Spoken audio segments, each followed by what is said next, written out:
Un général, je crois, américain, il a dit « Nous n'avons pas réussi la guerre en Irak ou dans le monde arabe et notre puissance de frappe. C'est quand les satellites ont été placés sur leur toit et qu'ils ont fait rentrer les chaînes extérieures. C'est là notre plus grande victoire que nous avons rapportée. » Et il a raison de le dire parce que c'est ça la réalité.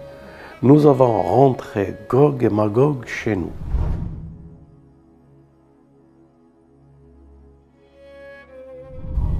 Qu'est-ce qui fait que dans la communication et le suivi de cette communication, nous tombons?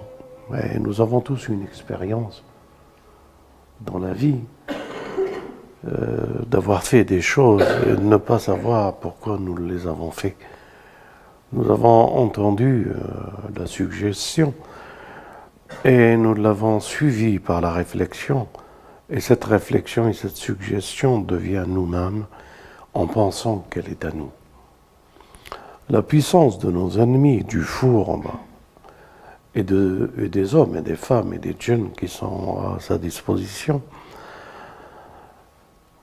leur méchanceté, si je peux dire méchanceté, mais ce n'est pas le terme,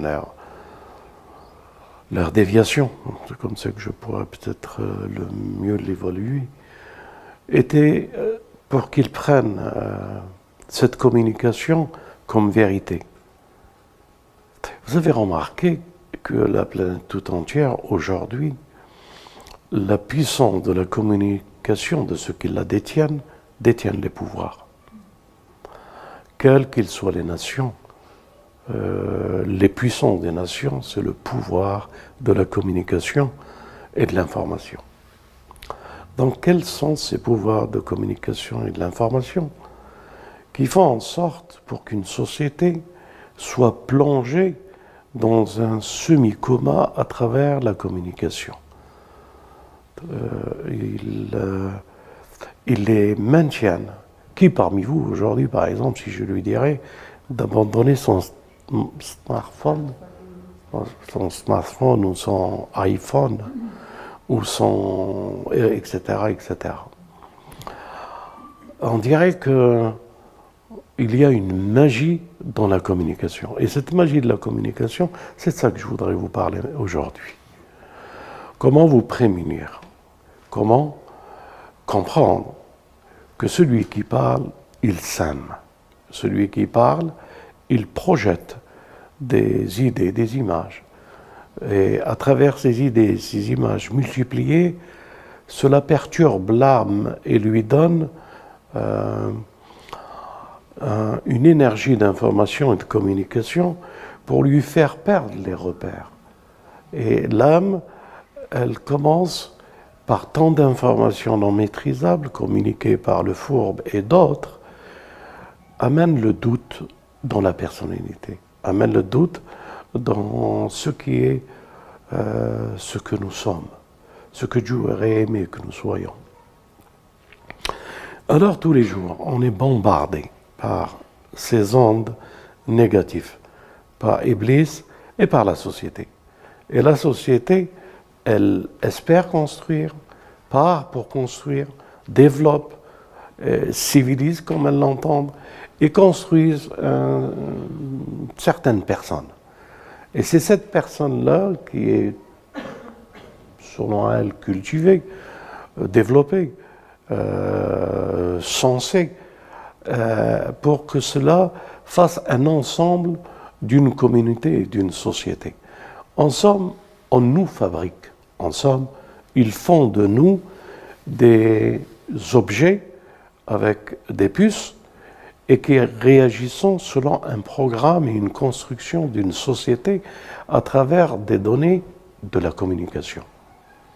Donc, mes frères et sœurs, la communication première, vous la connaissez, elle fut la première instaurée par le malin qui est venu séduire et mettre par la communication le premier homme qui tombera. Donc, Vous devez comprendre que la genèse de la communication du début, ce sera la genèse de la communication de la fin. Nous sommes dans les instants eschatologiques. Parce que la communication des instants eschatologiques que nous vivons, la communication doit rentrer dans tous les foyers. Et tous les centres de communication, tous les foyers, toutes les sociétés, toutes les associations, toutes les organisations doivent être menés à travers cette communication. Donc, ce que je suis en train de vous dire, vous devez maîtriser ce qui vous arrive. Il y a deux façons de comprendre la communication. Ou c'est une communication non antagoniste, appelant à l'unicité et à la parole, ou c'est une communication qui développe le moi personnel. Et lorsqu'il s'agit d'une communication qui développe le moi personnel, éloignez-vous-en. Ne tombez pas dans ce piège. Parce que c'est le fourbe qui veut que vous soyez le réceptacle, vous. Tant qu'il n'a pas créé cette personnalité en vous, il est perdant. Et il le sera gagnant que si cette communication arrive avec ce mouvement qui se répercute sur la communication. Qu'est-ce que je suis en train de dire? Je suis en train de dire que seul doit nous animer la parole élevée, les sciences élevées, la sagesse élevée, l'unité, pour faire de nous ce que Dieu aurait aimé dans cette unité parfaite des hommes. Donc, toute chose qui vient pour vous séparer de quelqu'un d'autre, sachez qu'elle vient du fourbe, elle ne vient pas du haut. Elle vient du moi, parce que le moi a été hérité. Et c'est ce moi hérité d'Iblis qu'il a été hérité, parce qu'on a touché à son moi qu'il s'est rebellé. Est-ce que vous avez compris la nuance? Lorsque vous êtes hérité, Iblis a été hérité plus que vous, à cause de vous.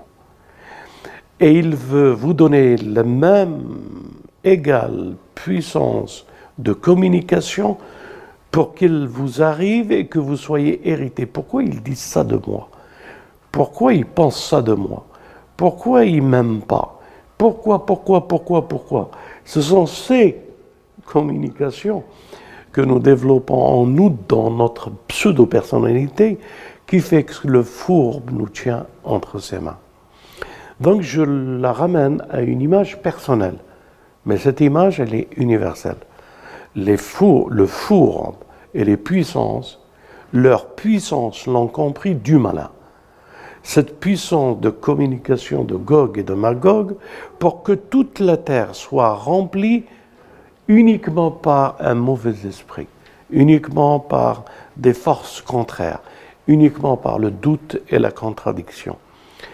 Un général, je crois, américain, il a dit « Nous n'avons pas réussi la guerre en Irak ou dans le monde arabe et notre puissance de frappe. C'est quand les satellites ont été placés sur leur toit et qu'ils ont fait rentrer les chaînes extérieures. C'est là notre plus grande victoire que nous avons rapportée. » Et il a raison de le dire parce que c'est ça la réalité. Nous avons rentré Gog et Magog chez nous. Et nous l'avons fait pour qu'ils nous construisent avec ce qu'ils nous communiquent. Les informations, les films, les séries, tout ce que vous connaissez. Tout ça doit être banalisé. Tout ça doit être mesuré. Tout ça doit être évité. Tout ça doit être protégé. Je suis en train de dire, sans le dire, faites attention à vos enfants, ils sont en train de vous les construire. Faites attention à vos femmes, c'est comme ça qu'ils sont rebelles. C'est à cause de ça. Faites attention à vos hommes, c'est pour ça qu'ils se prennent pour des machos et des frangios. Faites attention à votre famille. Faites attention qui les construit. Protégez-les. Protégez vos hommes et protégez vos femmes et vos enfants. Parce que le fourbe ne cessera de frapper par la communication jusqu'à ce que nous soyons dans la prison. Alors, L'ère est venue pour que l'intelligence artificielle prenne le relais et les algorithmes prennent le relais. Et tout ce qui est dans la communication que vous avez entre vos mains et qui vous sert d'outil de travail. Faites attention parce que la terre entière est aujourd'hui maintenue par Gog et Magog. Aujourd'hui, les armes de la communication à grande échelle sont employées. Aujourd'hui, les nations sont troublées. Aujourd'hui, les divisions dans les nations sont propulsées par des révoltes, guidées par l'étranger, guidées par la communication. Faites attention. Cette communication universelle, faites attention qu'elle ne soit pas une communication qui vous arrive personnelle. Par exemple, lui, il me communique, celui-là m'aime pas, ou moi je l'aime pas, ou lui, il l'aime pas, ou... Ça, c'est de la communication uniquement parce que nous sommes comme lui, il a été. On cherche d'abord à nous pousser, à nous vexer pour nous rebeller. Il s'est vexé, il s'est rebellé. Mettez-vous ça bien dans l'esprit. C'est la voie du malin. Lorsque vous vous énervez, vous vous vexez pour vous. C'est la voie du malin. Il veut vous diminuer. Il veut prendre pouvoir sur votre âme. Il veut le contrôle total de vos personnes. Comme ils veulent prendre le contrôle total des arrogants pour faire des guerres et faire des nations des esclaves et prendre leurs richesses. Ils veulent vous dépouiller de tout ce qu'il y a de riche en vous. Je voulais faire ça comme introduction pour que vous méditez à la communication et que Dieu nous assiste tous pour faire un filtre ou une protection ou un bouclier comme les gens de Dhul Qarnayn qui demandaient à Dhul Qarnayn de leur faire un bouclier, un mur pour les protéger de Gog et Magog. Ceci est vrai. Un mur doit être construit entre nous et Gog et Magog. Nous ne devons plus lui permettre de communiquer et de nous traverser et de nous rentrer dans nos âmes et de nous construire. Ni construire la communauté que nous espérons, la communauté de l'homme, du grand homme, ni la fraternité et l'amour, parce que ces gens ne connaissent ni la fraternité ni l'amour. Ils ne connaissent que soi, que le moi. Donc, à bon entendeur pour nous tous, et du combat que nous avons mené pour nous libérer et nous protéger. Le moi béni, il est là pour ça. Alors Dieu nous le donne à travers un prophète béni, par une parabole où il dit « les démons sont enchaînés, ne les libérez pas ». Regardez ce que c'est beau. Les démons sont enchaînés, ce mot, ne les libérez pas.